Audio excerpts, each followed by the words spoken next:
Hi everyone, in this video I'm going to show you how we can create folder in laptop or desktop. Let's do it. First, just right click anywhere. Here we have new folder. You can change its name, for example, my folder or my photo. Okay? That's how you can change its name. If you just click it to activate it, again you can change its name. If you want to open the folder, just double click on it. Now I am inside the folder. Even you can create another folder inside it. Just right click, new. You see, we have another folder inside it. If you want to use shortcut, just Control Shift N. Directly you can make another folder. If you want to drag it,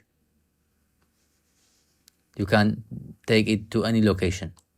That is the way to create folder in desktop or laptop. Have a nice day.